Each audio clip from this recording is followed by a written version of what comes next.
Economic freedom, take two.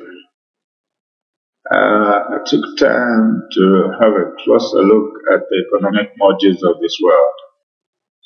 The first one that I came across was the American module. The American module has got three sides to it, so does every other economic module. The first is has private capitalism, which means that you gotta borrow your money from somewhere and pay them back because you gotta source it yourself. It's private, so you enter the mortgages, you was paying rent, things like that. Then it has got emphasis on democracy, because democracy is what feeds this capitalist system, which is an evil like I've never seen, for it invites slavery, it invites classes of people. And then the last phase of it is it prioritizes political rights. As you can see, Zambia is also falling into this trap. Democracy is costing us our developmental money, and if you ask me, it is not worth it. It's just a way of people arguing, talking nonsense to each other, thinking that they're going to develop by policy changing. So this economic structure works when slavery was there, and it keeps a lock on everything so that it maintains that's how it survives. Then by 1922, somewhere there, China came up with their own economic module, and they changed their name to the People's Republic of China. And this gave them the advantage in that they said public capitalism.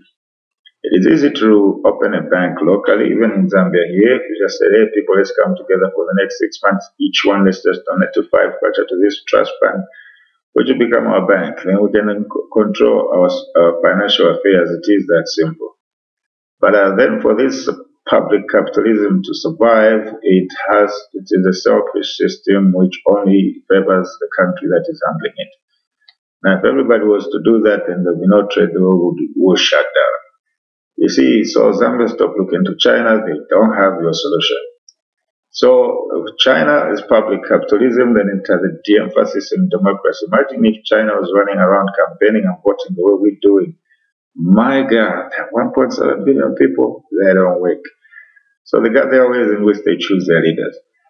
Then I come to the last part, it's called prioritized economic rights.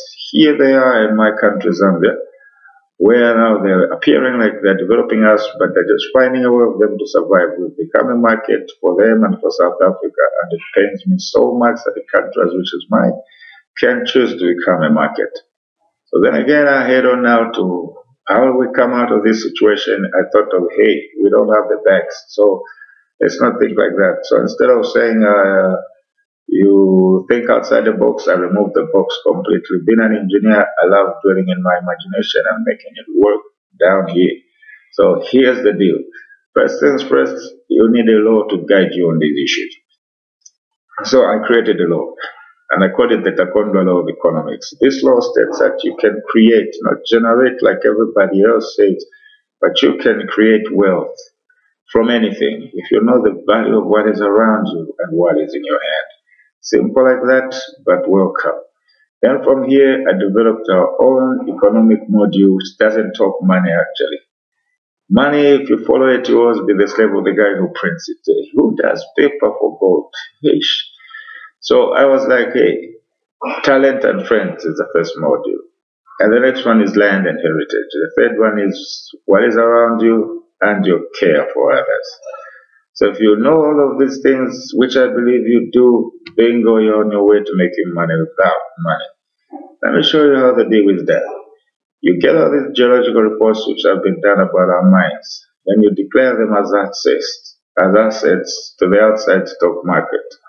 Unfortunately, in Zambia, we don't know that the value of your stock exchange is actually the value of your country. Your economy is determined by the stock exchange. It's a central meeting place. It is the market of currencies and powers of money. And I think this education in this area hasn't been taught that well here. So imagine you just get 4 mines, let's say 3 diamond mines, and you're like, hey, I own these mines. All of a sudden you had hundreds of trillions of dollars rich deal. So now for them to come here, when we lock up the chiefdoms into community-based companies, we've locked up our land both from the chief side and legally. So which means the government just has to pay the wage for not the controlling superpower dope that they play right now. So that cuts the crap and now opens up to development. So now when you float these shares, then for them to come here, you just say, bring us the technology to build the planes. Come and build our skyscrapers, our everything. Trust me, within 9 months, this country will change. And duplicated across Africa, the same will happen. I was in China when they built a skyscraper, 35-story building in 1 week. They just came up, dug up. Somebody, they were doing it in the factories. It was a Lego kind of situation. To close your eyes when they're 1 story up. So if they can do it there, they should come and do it here.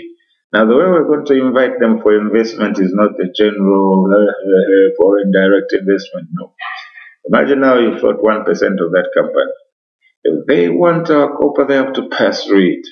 So just say, hey, 5%. Then you bring the equipment. It stays here. We'll keep calling the shots.